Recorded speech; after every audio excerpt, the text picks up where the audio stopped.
হরে কৃষ্ণ। তো জন্মাষ্টমী ব্রত এসে গেল। 2025 খ্রিস্টাব্দের জন্মাষ্টমী ব্রত কবে পালন করা হবে?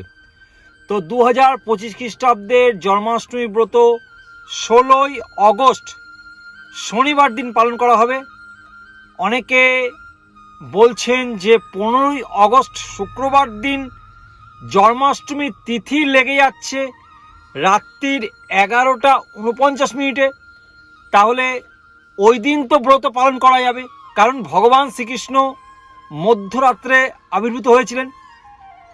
আবার অনেকে বলছেন যে 16ই অগস্ট শনিবার দিন পালন করা হবে। তাহলে সঠিক কোনটা, সেই বিষয়ে আজকের ভিডিওতে আলোচনা করব। কিভাবে আপনারা অত্যন্ত সহজ সরল পন্থায় বাড়িতে এই জন্মাষ্টমী ব্রত পালন করবেন, জন্মাষ্টমী ব্রতের অভিষেক কিভাবে করবেন, কি কি বিধিনিষেধ আছে, এই দিন কি কি কর্ম করবেন, কয়টার সময় উপবাস ভঙ্গ করতে হবে অর্থাৎ পালন করতে হবে, এই দিন কি পুরো সম্পূর্ণ নির্জলা উপবাসী ব্রত পালন করতে হবে নাকি ফলমূল আহার করে ব্রত পালন করা যাবে। জন্মাষ্টমী ব্রতের সংকল্প মন্ত্র কি, জন্মাষ্টমী ব্রতের পূজা অভিষেক বিধি নিয়ম কি, এই সকল বিষয়ে আজকের এই ভিডিওতে আলোচনা করা হবে। তাই অত্যন্ত গুরুত্বপূর্ণ ভিডিও, আপনারা সম্পূর্ণ ভিডিওটি কৃপাপূর্বক ধৈর্য সহকারে দেখবেন, তাহলে বিষয়টি জানতে পারবেন। হরে কৃষ্ণ।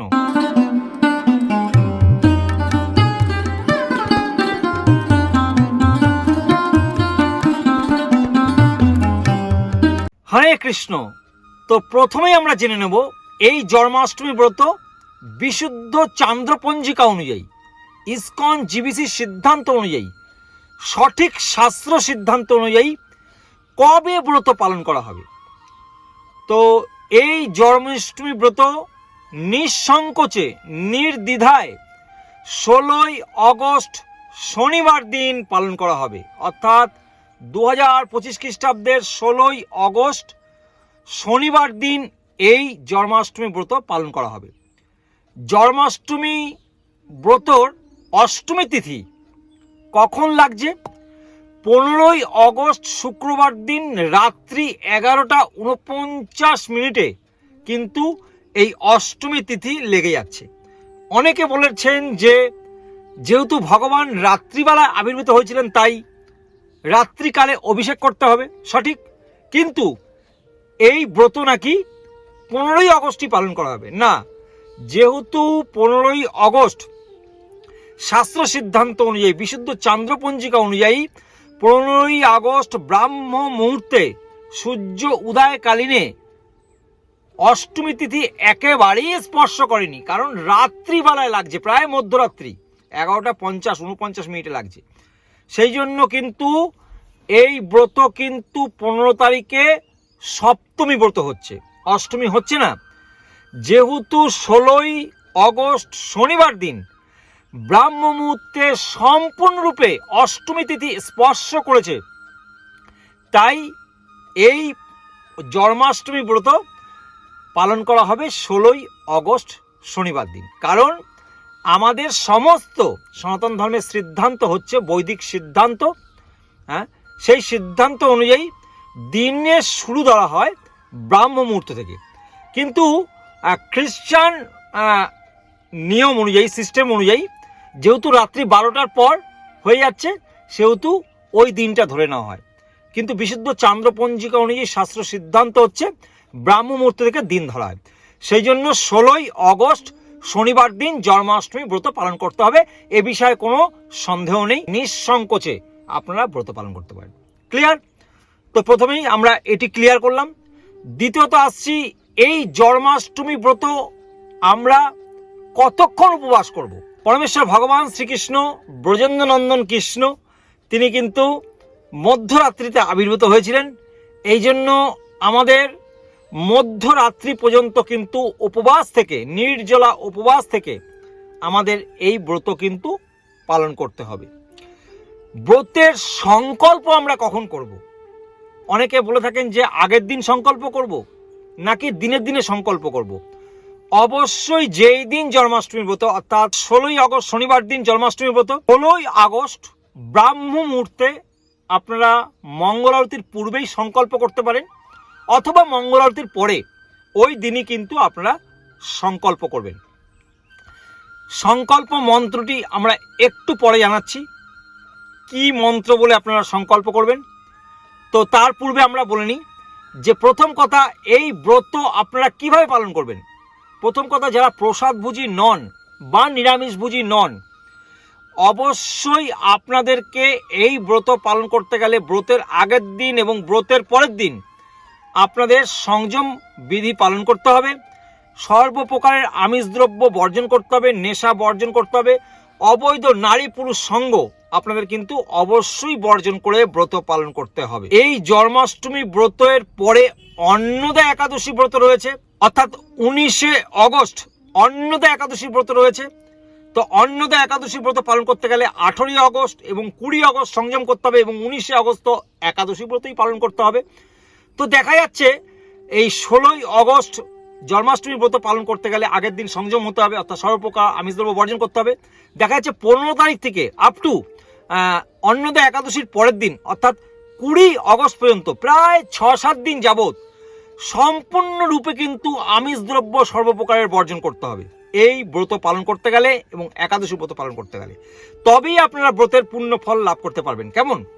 এখন আমরা জেনে নেব এই জন্মাষ্টমী ব্রত পালন করলে আমাদের কি কি বেনিফিট, কি কি আমরা লাভ পাবো, কি কি আমাদের মঙ্গল হবে, কি কি আমরা ফল পাবো, এবং এই ব্রত যদি আমরা পালন না করি তাহলে আমাদের কি দুর্গতি হবে।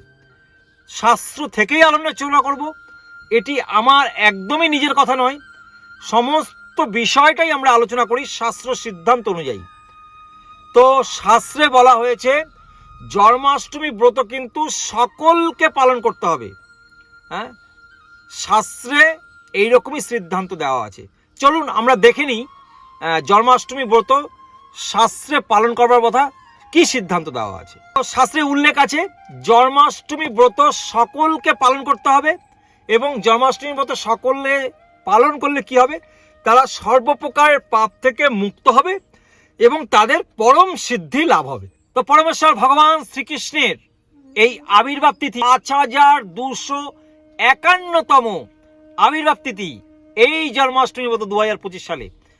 তো আমরা এখন দেখে নিই শাস্ত্র থেকে যে জন্মাষ্টমী ব্রত যারা পালন করবেন, পরমেশ্বর ভগবান তিনি শ্রীকৃষ্ণ নিজেই বলেছেন। কোথায় আমরা পেয়েছি? এটি ভবিষ্যৎ পুরাণে উল্লেখ আছে। ভগবান শ্রীকৃষ্ণ তিনি নিজেই বলছেন স্বয়ং, ব্রাহ্মণ ক্ষত্রিয় বৈশ্য শূদ্র সকলকে, সকল বর্ণের মানুষকে এই জন্মাষ্টমী ব্রত প্রতিটা বছরই পালন করতে হবে। এবং এই জন্মাষ্টমী ব্রত যারা যারা পালন করেন তাদের কি লাভ হবে, তাদের কি বেনিফিট হবে, পরমেশ্বর ভগবান কিন্তু নিজেই বলছেন।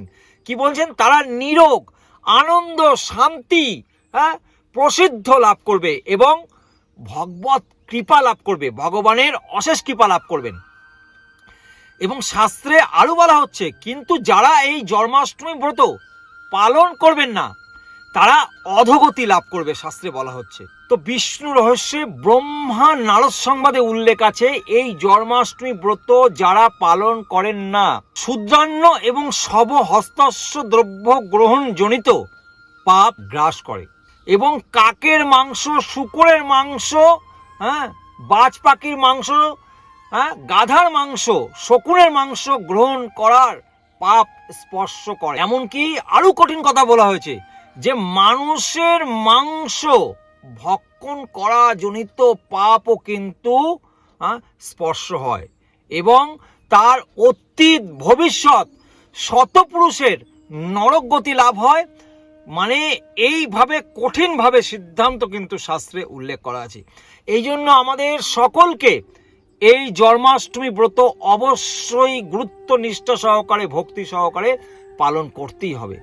আরও বলা হয়েছে শাস্ত্রে যে ব্যক্তি এই জন্মাষ্টমী ব্রত পালন না করে তার ইহলোক পরলোক তার কোথাও কোনো শান্তি হয় না এবং ব্রহ্মহত্যা, গোহত্যা, নারী হত্যা জনিত পাপ কিন্তু তাকে স্পর্শ করে। স্কন্দ পুরাণে এবং ভবিষ্যৎ পুরাণে কিন্তু আরো বলা হয়েছে যে এই জন্মাষ্টমী ব্রত যারা পালন করেন ভগবানের সন্তুষ্টি বিধান করবার জন্য, তাহলে তার বিগত 7 জন্মের সমস্ত প্রকারের পাপরাশি অর্থাৎ পর্বত সমান পাপরাশি বিনষ্ট হয়ে যায় এবং পরম পুরুষোত্তম ভগবানকে সন্তুষ্টি করে তিনি অন্তিমে ভগবত ধামে প্রত্যাবর্তন করতে পারেন। হরি বল। তাহলে বুঝতে পারলেন জন্মাষ্টমী ব্রত পালন করলে স্কন্দ পুরাণে ভবিষ্যৎ পুরাণে কিন্তু এইটি উল্লেখ আছে।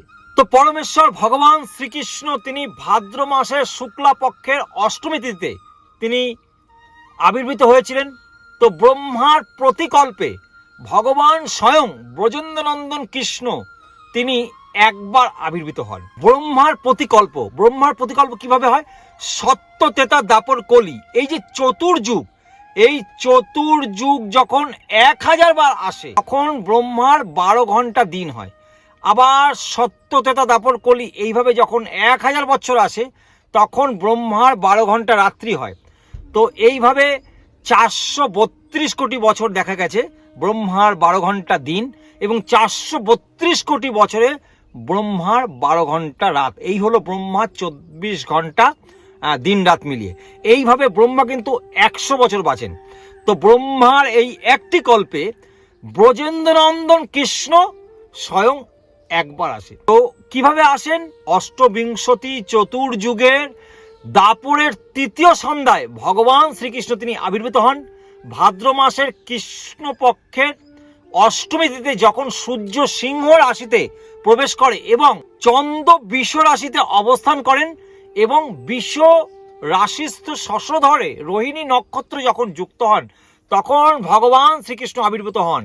বিশেষ বিশেষ ভগবান তার উদ্দেশ্য সাধন করবার জন্য আবির্ভূত হন। ভগবানের বিভিন্ন রকমের অবতার রয়েছে, ভগবানের বিভিন্ন প্রকাশ রয়েছে। ভগবান ভগবদ গীতায় তিনি নিজেই বলেছেন 4th অধ্যায় 7 নম্বর 8 নম্বর শ্লোকে, यदा यदा हि धर्मस्य ग्लानि भवति भारत अभ्युत्थान अधर्मस्य तदा आत्मनं सृजाम्यहम् परित्राणं साधूनां विनाशाय च दुष्कृतम धर्म संस्थापनार्था সম্ভবানি যুগে যুগে। ভগবান যুগে যুগে অবতীর্ণ হন, কিন্তু সকল অবতারের অবতারী। তো ব্রহ্মপুরাণে উল্লেখ আছে যে ব্রহ্মার প্রতিকল্পে পরমেশ্বর ভগবান ব্রজেন্দ্রনন্দন কৃষ্ণ শ্রীকৃষ্ণ একবার আসেন। একটু আগে আমরা জানলাম ব্রহ্মার প্রতিটা কল্প, একটা কল্প কিভাবে হয়, কত বছরে একটা কল্প হয়। তিনি ভগবান, তিনি কিন্তু সকল অবতারের অবতারী, তিনি কিন্তু কোনো অবতার নন। সেই সম্পর্কে শ্রীমদ ভাগবতমে বলা হয়েছে প্রথম স্কন্ধে, এতে চ অংশ কলা পুংস কৃষ্ণস্তু ভগবান স্বয়ং ইন্দ্রারি ব্যাকুলং লোকং মৃয়ন্তে যুগে যুগে। এখানে বলা হলো যে ভগবানের তার অংশের অংশ, তার কলা প্রতি যুগে যুগে আসেন। ব্রহ্ম সংহিতায় ব্রহ্মা বলেছেন, ঈশ্বর পরম কৃষ্ণ সচ্চিদানন্দ বিগ্রহ অনাদির আদি গোবিন্দ সর্বকারণ করণ। পরমেশ্বর ভগবান শ্রীকৃষ্ণ ব্রহ্মার একটি কল্পে একবার তিনি আবির্ভূত হন। কখন আবির্ভূত হন? অষ্টবিংশতি দাপরের তৃতীয় সন্ধ্যায় পরমেশ্বর ভগবান ব্রজেন্দ্রনন্দন কৃষ্ণ একবার আসেন। তিনি কিন্তু সকল অবতারের অবতারী এবং ভগবান আমাদেরকে কৃপা করবার জন্য তিনি লীলারস আস্বাদন করবার জন্য আসেন। আর কিছু গৌণ উদ্দেশ্য থাকে, সেই জন্য আমাদের সকলকে জন্মাষ্টমী ব্রত অত্যন্ত গুরুত্ব সহকারে পালন করতে হবে।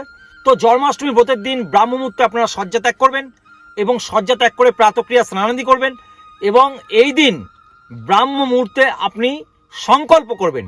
আসুন আমরা দেখে নিই সংকল্প মন্ত্রটি কি।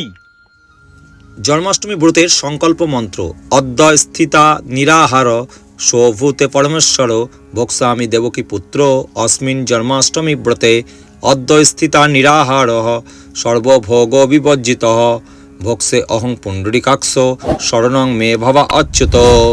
হে পরমেশ্বর, হে দেবকী নন্দন, আমি অদ্য আজ জন্মাষ্টমী ব্রত উপবাস থাকিয়া পরদিন আহার করিব।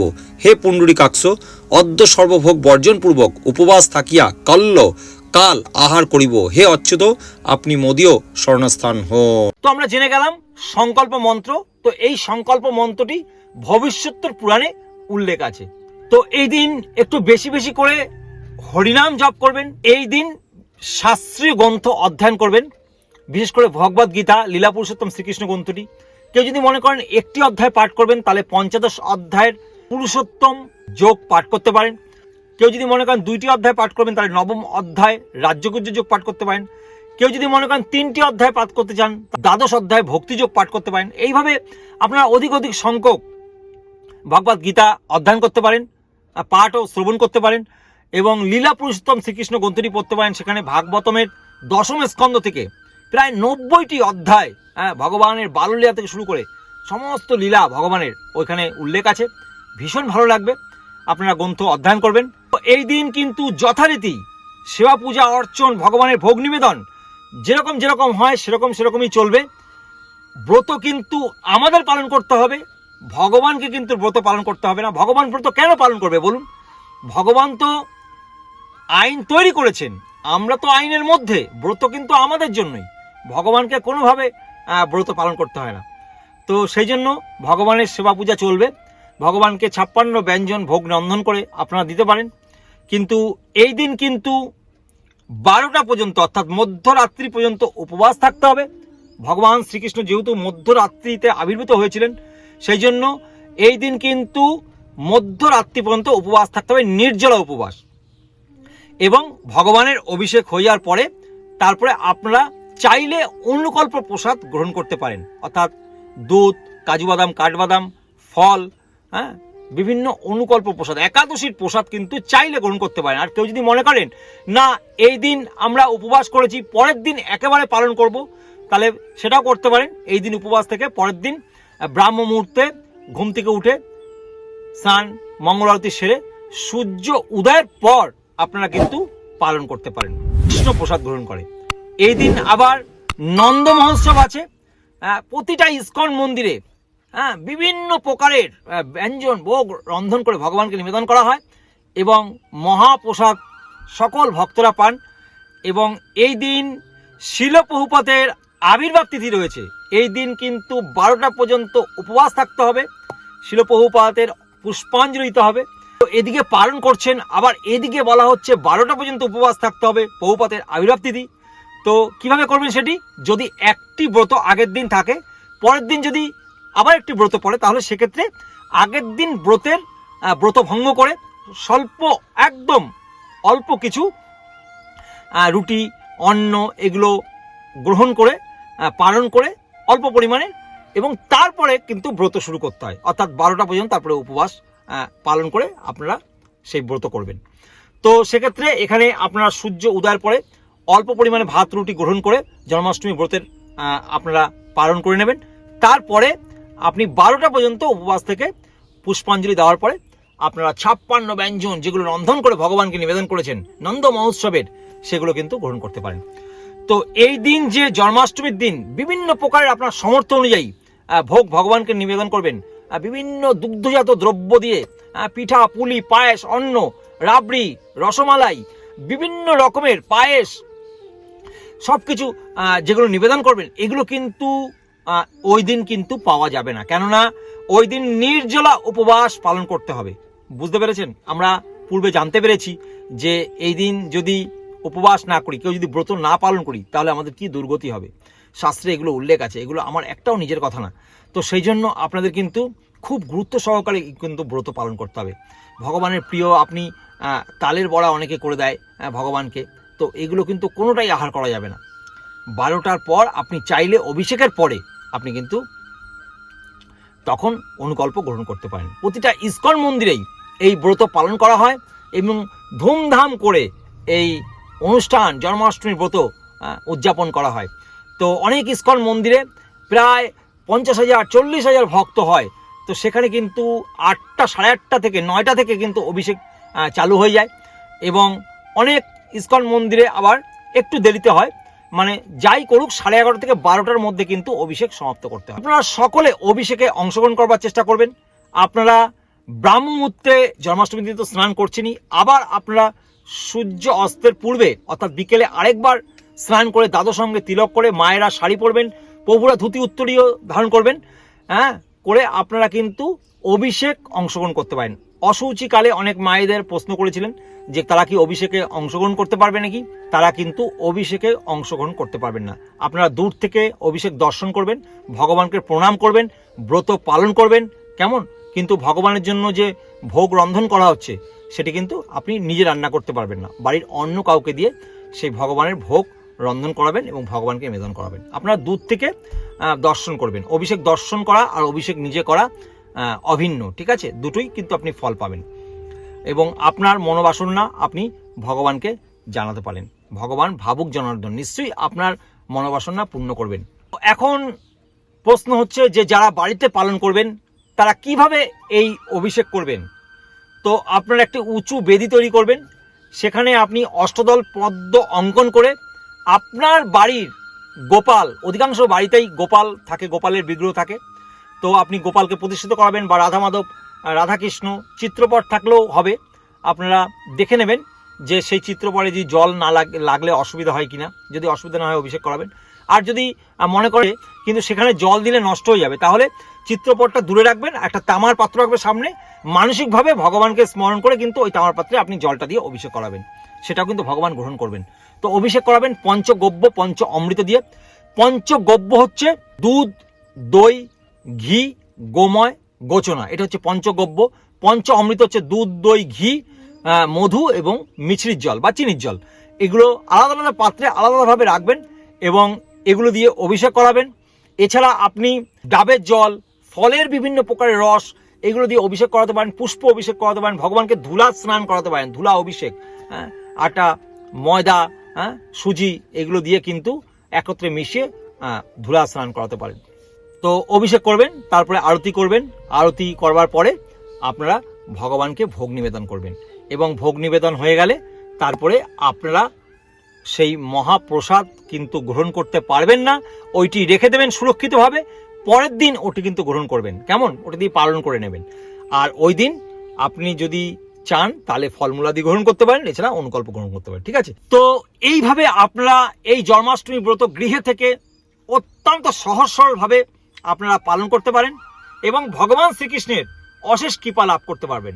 মনে রাখবেন, এই 2025 খ্রিস্টাব্দে 16ই অগস্ট শনিবার দিন ভারতবর্ষ সহ বাংলাদেশের দেশের প্রতিটা জায়গায় এই ব্রত, জন্মাষ্টমীর ব্রত, এই একই দিনে কিন্তু পালন করা হবে। আপনারা সকলে এই জন্মাষ্টমীর ব্রত পালন করুন অত্যন্ত গুরুত্ব নিষ্ঠা সহকারে এবং ভগবান শ্রীকৃষ্ণের অশেষ কৃপা লাভ করুন। আমাদের এই প্রতিবেদনটিকে বিশ্বের দরবারে সকল মানুষের কাছে পৌঁছে দিন, যাতে সকলে জন্মাষ্টমী ব্রত পালন করবার জন্য উৎসাহিত হয়, কেমন।